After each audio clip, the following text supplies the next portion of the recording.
तो hello everyone, स्वागत है आपका फिर से हमारे चैनल जीनियस माइंड पर। और आज की इस वीडियो में हम स्टार्ट करने जा रहे हैं क्लास 10th का कोऑर्डिनेट ज्योमेट्री का क्वेश्चन नंबर 3। इसके पहले की सारी वीडियोस अपलोडेड हो चुकी हैं, तो अगर अभी तक आपने वो वीडियोस नहीं देखी है तो मेक श्योर आप उन वीडियोस को देखकर अपनी प्रिपरेशन को और स्ट्रॉन्ग बना रहे हैं। तो चलिए क्वेश्चन के साथ स्टार्ट करते हैं। क्वेश्चन जरा इंटरेस्टिंग है, इसमें इक्विडिस्टेंट बोला है। जब भी ध्यान रखना है इक्विडिस्टेंट बोलेंगे तो आपको क्या करना है, एक लाइन ड्रॉ करना है और ये कोऑर्डिनेट्स को लिख देना है। सेंटर में आपको एक पॉइंट ऐसा चाहिए जो इक्वल डिस्टेंट होगा। इक्वल डिस्टेंस मतलब क्या कि यहां से भी इसका डिस्टेंस और यहां से भी इसका डिस्टेंस क्या होगा, इक्वल होगा। बट जो आप डिस्टेंस लेंगे वो क्या लेंगे, सेंटर वैल्यू से, मतलब distance PA is equal to distance PB। आप ऐसे डिस्टेंसेस को आप सिलेक्ट करेंगे। तो यहां पर सबसे पहले फर्स्ट स्टेटमेंट क्या होगा, जब आप सोल्यूशन करेंगे, लेट P x एक्सिस पे है तो x, 0, अगर y एक्सिस पे रहेगा तो 0, y, ऐसे आपको वैल्यू लिखना है। Let P x, 0 be the point which is equidistance from, कौन से पॉइंट से, from point A and B, which is equidistant from point A and B। तो A का कोऑर्डिनेट आपको क्या दिया, बोलो। A का कोऑर्डिनेट आपको दिया -3, 4 विच is equivalent to x1, y1। और B का कोऑर्डिनेट आपको कितना दिया है, 1, -4 विच is equivalent to x2, y2, बराबर। और इसके बाद आप जब सम स्टार्ट करोगे, देयरफॉर आप क्या लिखोगे, distance PA is equal to distance PB। अब मुझे क्या लगाना है भाई लोग, डिस्टेंस का फॉर्मूला लगाना है। मुझे किसका फॉर्मूला लगाना है, डिस्टेंस का फॉर्मूला। जब मैं डिस्टेंस का फॉर्मूला लगाता हूं तो यहां पर मैं वैल्यू लिखूंगा, क्या वैल्यू हमारा होता है, x2 minus x1 the whole square plus y2 minus y1 the whole square is equal to, यहां पर भी सेम आएगा, क्या आएगा, x2 minus x1 the whole square plus y2 minus y1 the whole square. अब मुझे क्या करना है ना, वैल्यू सब्स्टिट्यूट करना है। ध्यान देना, जब भी इक्विडिस्टेंट वाला सम रहेगा तो ये जो p का वैल्यू है ये इसमें फर्स्ट वैल्यू रहेंगी। क्या रहेंगी, फर्स्ट वैल्यू रहेंगी वो आपकी। तो यहाँ पर जब आप इसको सब्स्टिट्यूट करेंगे, स्क्वायर एंड स्क्वायर रूट गायब हो जाएगा। तो यहाँ पर सिर्फ मैं x2 की जगह क्या आएगा, x2 की जगह p पे कौन सा वैल्यू है, p का वैल्यू देखो, इधर लिख देता हूँ, x, 0 है तो p का फर्स्ट वैल्यू कितना है, x2 का वैल्यू कितना है, x है। तो यहाँ पर मैं क्या लिखूंगा, x, फिर माइनस x1 का वैल्यू इसमें आप चेकआउट करोगे तो कितना रहेगा, -3 रहेगा द होल स्क्वायर। हमेशा याद रखना, ये PA बोला है तो p का वैल्यू पहले रहेगा, फिर उसके बाद सेकंड वाला जो वैल्यू रहेगा वो किसका रहेगा, a का वैल्यू रहेगा। फिर यहाँ पर प्लस लिखेंगे, y2, इसका y का वैल्यू कितना है, 0, फिर यहाँ पर माइनस, फिर इसमें a का वैल्यू कितना है, 4, तो यहाँ पर 4 लिखूंगा the whole square is equal to, अभी ये डिस्टेंस PB है तो इसमें जो फर्स्ट वाला कोऑर्डिनेट है वो P का रहेगा और जो सेकंड वाला कोऑर्डिनेट है वो किसका रहेगा, हमारा B का रहेगा। तो अगर आप इसको चाहिए तो ऐसे लिख सकते हो, x माइनस x2 और ये आपका क्या हो जाएगा, y माइनस y2। और इसको आप क्या लिख सकते हो, x माइनस x1 और y माइनस y1। तो इसको आप लिख दोगे इक्विवेलेंट टू x, y। अब आपका पॉइंट्स बन जाएगा। देखो x का वैल्यू आपको कितना दिया है, x, तो x रखा, x1 का वैल्यू कितना है, तो ऐसे आप सब्स्टिट्यूट कर सकते हो। हमेशा कहते हैं ये स्पेशल केस है, किसके लिए, सिर्फ इक्विडिस्टेंट वाले सम के लिए। चलिए इसके बाद यहाँ पर जब सब्स्टिट्यूट करें तो x का वैल्यू कितना है, x ही है, फिर माइनस x2 का वैल्यू देखो कितना दिया, 1, तो यहाँ पर रखेंगे 1 द होल स्क्वायर, फिर प्लस y का वैल्यू 0, माइनस ये वैल्यू कितना है, -4, तो यहाँ पर रखेंगे -4 द होल स्क्वायर। फर्दर आप सॉल्व करेंगे तो ये हो जाएगा x plus 3 the whole square plus ये हो जाएगा आपका 4 का स्क्वायर मतलब 16 इज इक्वल टू, ये होगा x minus 1 the whole square plus ये 4 का स्क्वायर क्या हो जाएगा, 16 हो जाएगा। आप इसको चेकआउट करोगे तो 16 कैंसिल आउट हो जाएगा। कैसे कैंसिल आउट होगा, देखो ये x plus 3 the whole square है प्लस 16 है, इसको इधर लूंगा तो ये माइनस हो जाएगा और x minus 1 the whole square आएगा, ये -16 इज इक्वल टू 0 हो जाएगा, बराबर। अब इसके बाद x प्लस 3 को जब मैं ब्रैकेट ओपन करूंगा तो क्या होगा, x square plus 6x plus 9, ये किधर से आया sir, a plus b the whole square के फॉर्मूले से आया। ये 16 कैंसिल आउट हो जाएगा तो उसको छोड़ दो, यहाँ पर माइनस लिखेंगे, ये ब्रैकेट में वैल्यू कितना है, x स्क्वायर है, फिर माइनस 2x है, फिर प्लस 1 का स्क्वायर है इज इक्वल टू 0 आएगा। जब मैं इसको फर्दर सॉल्व करूंगा तो ये हो जाएगा x square plus 6x plus 9। अब ब्रैकेट ओपन करूंगा तो माइनस अंदर जाएगा, जब माइनस इधर जाएगा इसका sign plus, plus minus minus, तो हो गया x square minus minus plus, तो हो जाएगा 2x plus minus -1 equal to 0। Check out करोगे तो x स्क्वायर कैंसिल हो गया ये दोनों वैल्यू, तो आपके पास टर्म क्या बचता है, देखो आपके पास क्या बचता है, 6x बचता है प्लस 9 बचता है, यहाँ पर बचता है 2x प्लस 2x और ये बचता है -1 इक्वल टू 0। 6 ये दोनों लाइक टर्म्स है, 6 प्लस 2 कितना हो जाएगा, 8x हो जाएगा, प्लस 9 माइनस 1 कितना हो जाएगा, प्लस 8 इक्वल टू 0। सब्स्टिट्यूट करोगे तो 8x equal to -8, therefore x is equal to -8 upon 8, therefore x is equal to -1। फिर आपको लास्ट में क्या लिखना है, therefore coordinate of point P is -1,0। क्यों? क्योंकि x का कोऑर्डिनेट फाइंड करना था, तो आपने फाइंड कर लिया -1,0। जो इधर पार्ट बताया है वो जरा ध्यान से लिखना, क्योंकि इधर मिस्टेक पूरा सम खत्म। Please take a note of this. तो चलिए देखते हैं next question, that is your question number 4। जब आप ये क्वेश्चन चेकआउट करते हो तो इसमें आपको बोला verify that the points this are the vertices of right angle triangle. तो राइट एंगल ट्रायंगल बना के रखा है, आपको क्या करना है, तीनों का डिस्टेंस निकालना है। डिस्टेंस निकालने के बाद जो 3 वैल्यूज आएंगी आपको ये चेक करना कि वो पाइथागोरियन ट्रिपलेट है या नहीं। अगर पाइथागोरियन ट्रिपलेट होगा इसका मतलब कि वो राइट एंगल ट्रायंगल के पॉइंट्स है, अगर नहीं होगा तो नहीं होंगे। तो सबसे पहले हम चेकआउट करेंगे, सोल्यूशन स्टार्ट करेंगे। तो आप क्या लिखोगे, पॉइंट P का वैल्यू कितना है, -2,2, Q 2,2 and R 2,7 are the vertices of कोई भी ट्रायंगल। कोई भी ट्रायंगल मतलब किसी भी ट्रायंगल का ये क्या है, वर्टाइसेस है। हमें पता नहीं है ना, हमको प्रूफ करना है। चलिए, तो इसके बाद आप क्या निकालोगे, देयरफॉर पहला आपका पार्ट क्या रहेगा, डिस्टेंस फॉर्मूला यूज करके आपको तीनों डिस्टेंस निकालने भाई लोग। तो आप यहां पर क्या लिखेंगे, by using distance formula, by using distance formula. जब आप डिस्टेंस फॉर्मूला की बात करते हो तो डिस्टेंस PQ पहले निकालते हैं। तो देखिए, जब आप डिस्टेंस PQ निकालेंगे तो डिस्टेंस PQ, इसके लिए आपको P और Q के वैल्यू को क्या लेना है, x1 y1 x2 y2। तो आप यहां पर क्या करिए, ये डिस्टेंस फॉर्मूला लिखने से पहले आप एक स्टेटमेंट लिखिए जिसमें आप क्या लिखेंगे, P का coordinate -2,2 which is equivalent to x1 y1।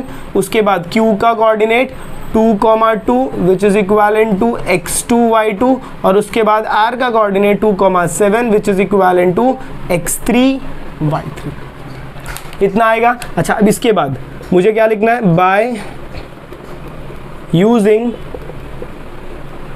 Distance formula, by using distance formula. जब मैं डिस्टेंस फॉर्मूला लगा रहा हूं तो पहले मैं क्या निकालूंगा, डिस्टेंस PQ निकालूंगा। जब मैं डिस्टेंस PQ निकाल रहा हूं तो PQ का कोऑर्डिनेट देखो, x2 और x1 है, तो बड़ा कौन है, x2, तो होगा x2 - x1 the whole square plus y2 - y1 the whole square. Under root में डालने का, x2 का वैल्यू कितना भाई लोग 2 है, तो इधर 2 रखने का, फिर माइनस, वहां पर क्या है -2 है तो -2 द होल स्क्वायर, फिर प्लस y2 का वैल्यू कितना है 2 - 2 द होल स्क्वायर। फर्दर जब मैं इसे सॉल्व आउट करूंगा तो कितना हो जाएगा, देखो ये 2 का 2 माइनस माइनस प्लस होगा, 2 + 2 कितना हो जाएगा 4, 4 का ये स्क्वायर हो जाएगा, प्लस ये वैल्यू कितना हो जाएगा 0। तो आपके पास जो अंडर रूट में वैल्यू बचेगा वो क्या रहेगा, 4 का स्क्वायर, मतलब सिर्फ आपके पास बचेगा 4। तो डिस्टेंस PQ आपका कितना हो गया, 4 यूनिट। डिस्टेंस PQ आपका कितना हो गया, 4 यूनिट। अब ऐसे ही आप क्या करोगे, नेक्स्ट पार्ट निकालोगे, that is your distance QR। तो अभी आपको बार बार डिस्टेंस फार्मूला लिखने का जरूरत नहीं है, एक बार लिख दिया, डायरेक्ट आप क्या स्टार्ट कर सकते हो, distance QR is equal to under root of, अब इधर सिर्फ ध्यान देना QR बोला तो x3 - x2 होगा। ये पार्ट ना इक्विडिस्टेंट में चेंज हो जाता है, x3 - x2 the whole square plus y3 - y2 the whole square. Further इसे आप सॉल्व आउट करेंगे तो x3 का वैल्यू देखो कितना दिया, 2 - 2, तो ये हो जाएगा 2 - 2 द होल स्क्वायर, फिर प्लस y3 7 और 2, तो यहाँ पर आएगा, सॉल्व करेंगे तो ये वैल्यू हो जाएगा 0 और यहाँ पर बचेगा 5 का स्क्वायर। इसको सॉल्व आउट करूंगा तो आंसर सिर्फ क्या रहेगा, 5। तो distance QR is equal to 5 क्या यूनिट। डिस्टेंस PQ मिल गया, डिस्टेंस QR मिल गया, अब क्या बचा PR। तो नेक्स्ट पार्ट में क्या फाइंड करूंगा, distance PR। Therefore distance PR is equal to under root of, P इधर है, R इधर है, x3 और x1 है, दोनों में बड़ा कौन है, x3, तो x3 पहले आएगा, x1 बाद में आएगा। तो यहाँ पर आप क्या लिखोगे, x3 - x1 the whole square plus y3 - y1 the whole square, फिर अंडर रूट डालने का, x3 की जगह कौन सा वैल्यू आएगा भाई लोग बोलो, 2 आएगा, तो इधर आएगा 2, फिर माइनस ऑफ -2, ये पूरा होल स्क्वायर रहेगा, फिर प्लस y3 का वैल्यू कितना 7 और यहाँ पर कितना है 2, तो ये हो जाएगा 7 - 2 द होल स्क्वायर। फिर अंडर रूट का वैल्यू निकालोगे तो ये हो जाएगा 4 का स्क्वायर प्लस ये हो जाएगा 5 का स्क्वायर। तो ये टोटल वैल्यू आपका कितना होगा, ये हो जाएगा 16 प्लस ये हो जाएगा 25, ऐड करूंगा तो मेरा वैल्यू कितना होगा, अंडर रूट ऑफ 41। तो डिस्टेंस PR मुझे कितना मिलेगा, अंडर रूट ऑफ 41 क्या यूनिट। अब मुझे क्या करना है, देखो अब मुझे क्या करना है, तीनों वैल्यूज तो मुझे तीनों स्क्वायर के वैल्यूज मिल गए। अब मुझे क्या करना है, तीनों का स्क्वायर निकालना है। स्क्वायर कैसे निकालेंगे, देखो ये मेरा डिस्टेंस पी क्यू है, डिस्टेंस पी क्यू का मैं अगर स्क्वायर निकालता हूं तो डिस्टेंस पी क्यू का मैं क्या निकाल रहा हूं, स्क्वायर, तो ये हो जाएगा मेरा 4 का square which is equal to 16। फिर डिस्टेंस क्यू आर का स्क्वायर अगर मैं निकालता हूं तो ये हो जाएगा मेरा 5 का square which is equal to 25।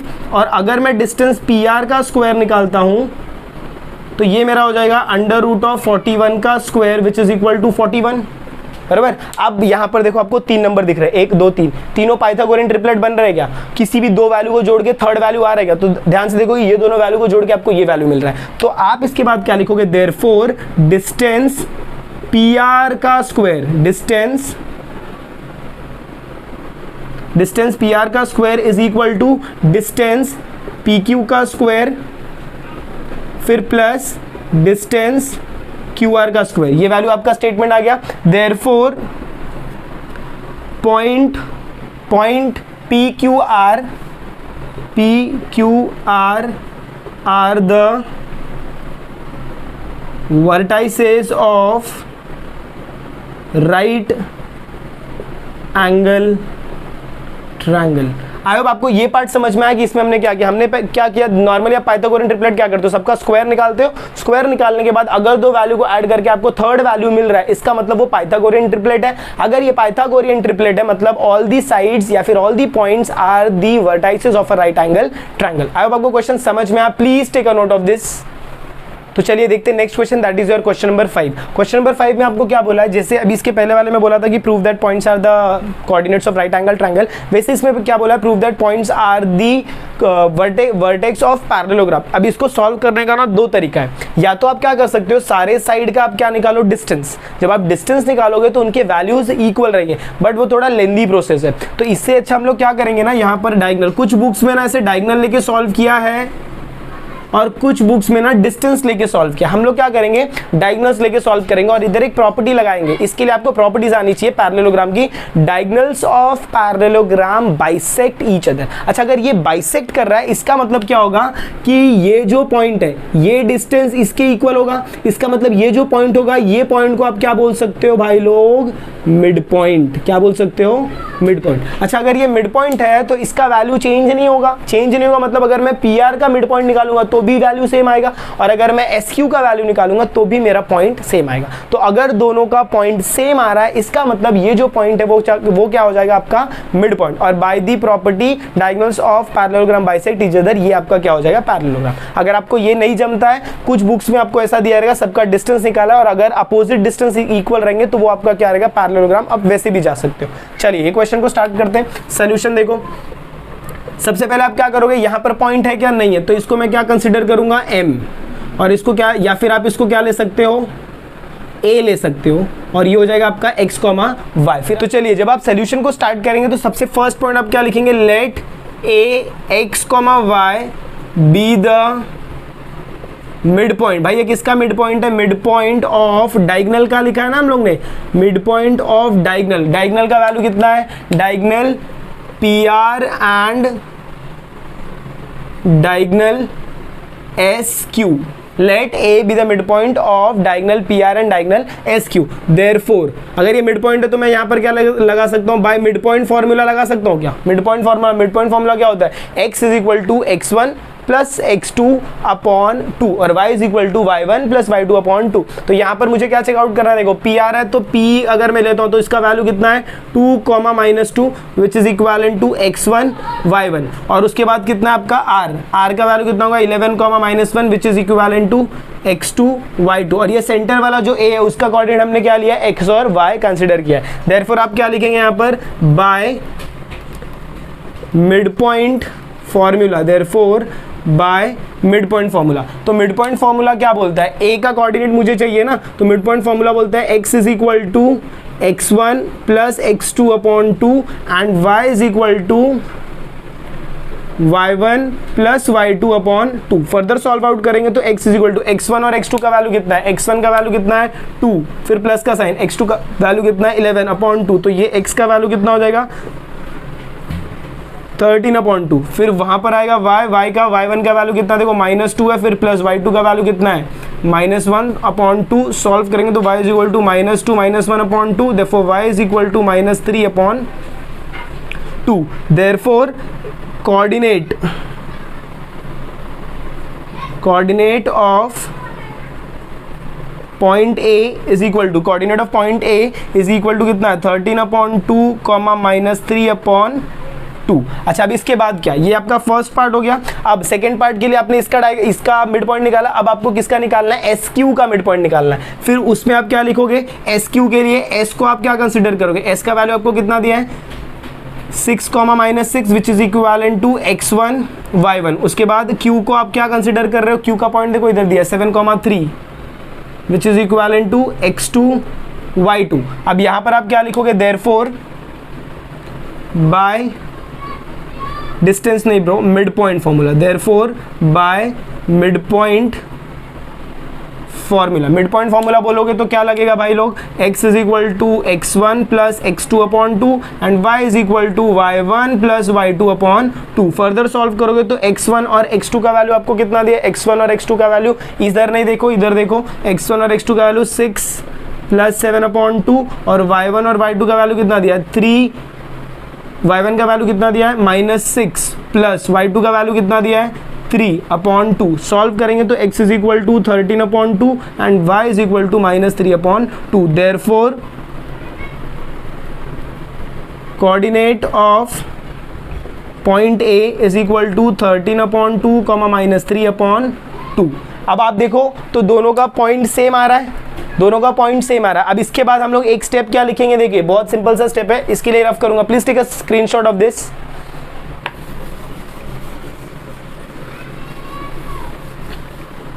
हाँ, इसके बाद आप क्या स्टेटमेंट लिखोगे, देखो as the coordinate of midpoint is same for both the diagonal, दोनों डायगोनल के लिए सेम है, both the diagonal, therefore diagonal PR bisects diagonal PR bisects diagonal SQ। अच्छा, अगर diagonal PR bisects diagonal SQ, therefore quadrilateral PQRS is a parallelogram. अच्छा, अब ये parallelogram है तो इसका रीजन आप क्या लिखोगे, इसका रीजन क्या आएगा बोलो, इसका रीजन आपको यहाँ पर लिखना पड़ेगा। वो पैरेललोग्राम तो है, वो तो समझ में आ गया, डायगोनल्स बाइसेक्ट कर रहा है वो भी समझ में आ गया, बट इसके बाद क्या लिखोगे, रीजन आपको लिखना है, या तो आप लिख सकते हो बाय डेफिनेशन, या तो आप लिख सकते हो क्वाड्रिलेटरल